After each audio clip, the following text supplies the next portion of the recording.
David Brewster here again for Late Night Lessons, another episode of Chordplay. This is that 70s chord. Just to get, right down to it, there's a certain chord shape that appears in a lot of music from the 1970s. And I just played, Name That Tune here in the intro for this episode. And, you know, should have probably recognized at least a few of those songs, if not every single one of them, because they're very common, classic rock hits. There's all these songs that you can find from pretty much every decade. There's 90s songs, there's current songs. Uh, so it's very common, but it's also kind of a misunderstood chord because, especially for guitarists that are really only comfortable with, regular bar chords and power chords, it's a little different shape. And as soon as we start playing with it, I was mentioning a few groups or whatever. I mean, you're going to hear the Stones, you're going to hear all these different sounds that you're going to recognize. Even if you're just listening to the radio, you're going to be like, hey, I know what that sounds like. That sounds like hundreds of songs. Especially if you add them all up through the decades, it's insane how many times you see this chord. So, anyway, put on some bell bottoms, turn on a lava lamp, and yeah, get ready because this is going to be fun. And you're also going to learn a little bit more about chords in the process. So I don't know if you can see, Ace Frehley is back there. I saw Kiss on their farewell tour 19 years ago. It was the year 2000. It was good to know that I saw Ace Frehley play with Kiss. I'm a Kiss fan, but I'm really just an Ace Frehley fan. No offense to Gene and Paul and Peter and Ringo and everybody, but I'm an Ace Frehley fan. Um, I don't know why, even at a young age, I kind of, whenever I discovered Kiss, even though I was late to the show, don't get me wrong, I'm not that old. I wasn't,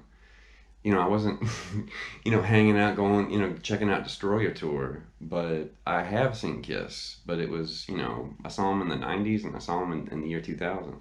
And I was actually chaperoning one of my old students, Russ Lloyd, who was the son of the mayor of Evansville, Russ Lloyd Sr., and he was Russ Lloyd Jr., but I was his chaperone for that concert. I believe that might have been one of his first concerts.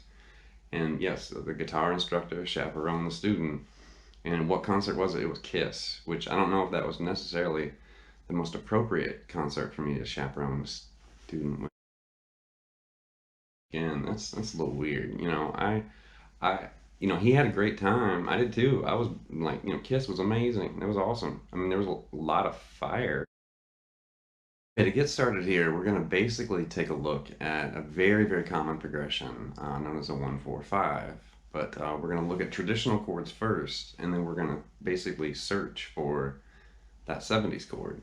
And I keep calling it the 70s chord, but really what we're going to be unlocking here is known as inversions. And an inversion is when you take the order of the notes of a chord and you mix them up.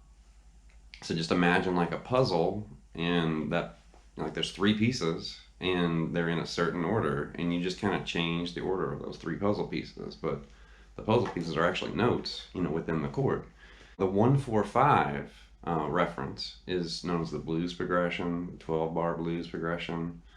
You might hear it as blues in A, or if you're more of like a folk or a country or an acoustic artist, you might just think of these chords, A major, D major, E major, and then back to A. That's a very, very familiar progression for lots of people. Just the sound of those chords.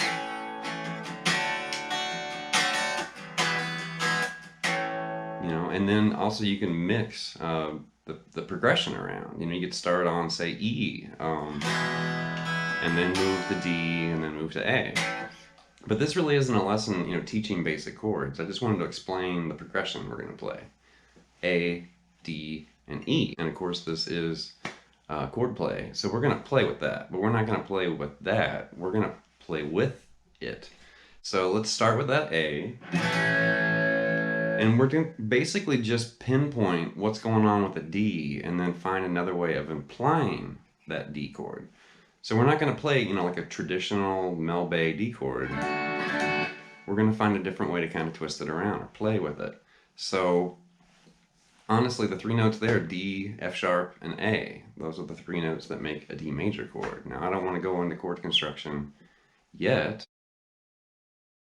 We're going to find these alternate versions of D and E. But we're going to basically kind of keep that A, right? So let's not worry about the high E string. We don't really need that for that 70s chord. Take the most important notes from D major and just kind of mix them around in a different way on the fretboard. So the three notes that form a D major triad are D, F sharp, and A. And we can find those based off of this A chord by just basically bringing the middle finger down on the 3rd fret and the 3rd finger down on the 4th fret. And you're going to end up with a shape that looks just like this.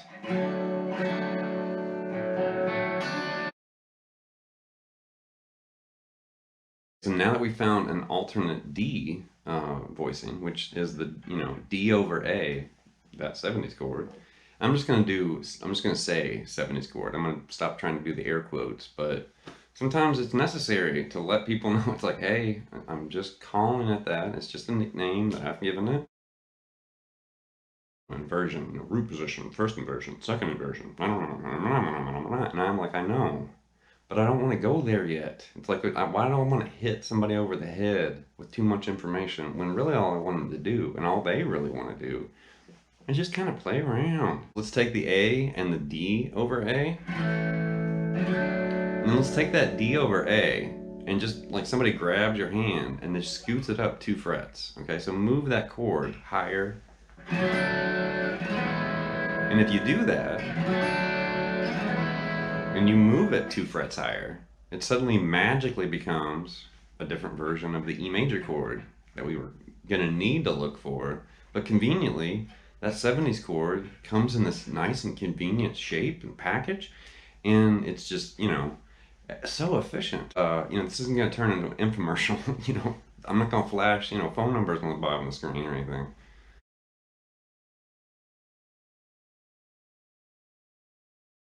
So to continue this little chord search, we're going to do A and D over A. If we move that up a whole step, we've got a B, so it's basically a B over A.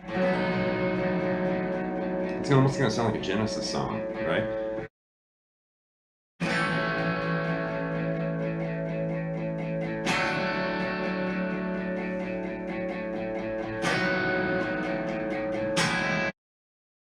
Okay, so now what we can do is we can continue searching for new chords with that 70s chord.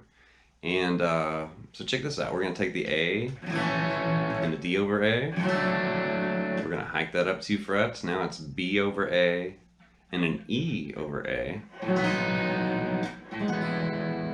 Now if we go up 1 more fret, that's going to be C over A. We add that 70s chord, that's going to be F over A. That's Keith Richards territory right there.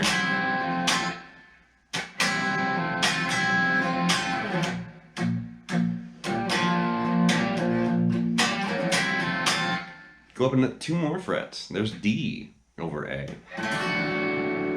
Add that 70s chord, and we have G over A. And if you heard the opening, that should sound like a lot of those songs I was kind of playing in the beginning.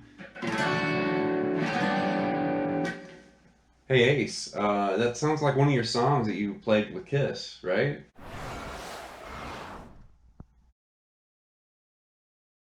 Okay, now, there we are, on the 7th fret. Let's go ahead and move it up 2 more frets. All right, now we have E over A. And if we add that 70s chord, we suddenly have A major. Wait, that can't be right. All right, now as you can see, I moved that 70s chord all over the fretboard, right?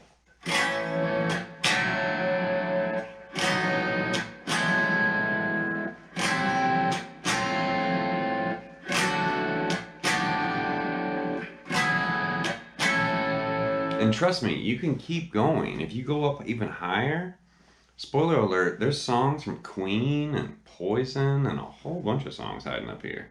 Not a big Poison fan. I mean, they're okay, but I mean, Queen, of course, rules.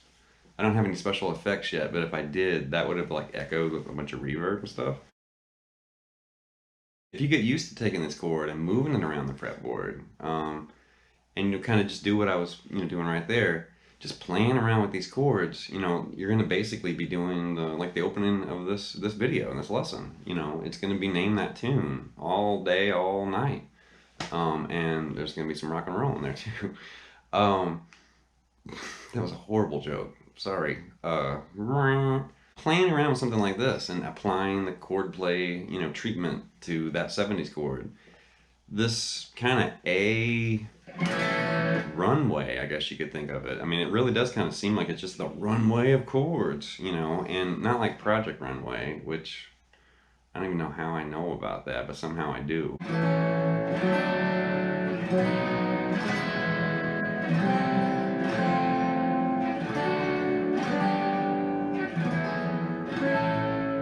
Strum 'em.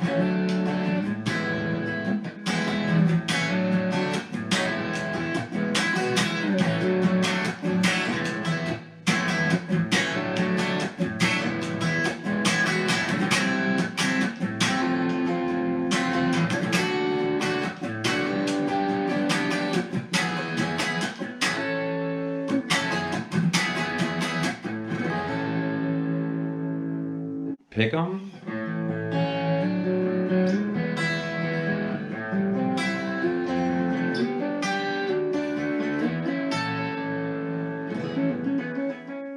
And you can slide them.